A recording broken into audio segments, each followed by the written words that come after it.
স্মরণকালের ভয়াবহ ভূমিধসে বিধ্বস্ত কেরালার ওয়েনার। এক রাতেই মাটিতে মিশে গেছে কয়েকটি গ্রাম। সোমবারের ঘটনায় এখনো ধ্বংসস্তূপে মিলছে লাশ। তবে সময় বাড়ার সঙ্গে সঙ্গে জীবিত উদ্ধারের সম্ভাবনা ক্ষীণ হয়ে এসেছে। মুন্ডাকাই, চুরালমালা ও অট্টবালা গ্রাম থেকে আর জীবিত উদ্ধারের খবর মেলেনি।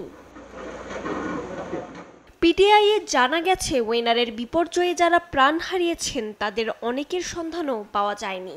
চালিয়ার নদী থেকে পাওয়া গেছে অনেক লাশ। নিরাপদ স্থানে সরিয়ে নেওয়া হচ্ছে বাসিন্দাদের। সেনাসহ অন্যান্য জরুরি বিভাগ দিনরাত তৎপরতা চালিয়ে যাচ্ছে। জীবিতদের খোঁজে ব্যবহার করা হচ্ছে ড্রোন। এমন পরিস্থিতিতে ভোগান্তি বাড়িয়েছে বৃষ্টি। সোমবার গভীর রাতে ওয়েনারের মেপাদ্দির কাছে পাহাড়ি এলাকায় ধস নামে। রাত 1টার দিকে প্রথম ধসের কয়েক ঘন্টা ব্যবধানে দ্বিতীয় দফায় ধস নামে। ভেঙে পড়ে একটি সেতু। আটকা পড়েন কমপক্ষে 400 পরিবার। রজনী রহমান, নিউজ ডেস্ক, দেশ টিভি।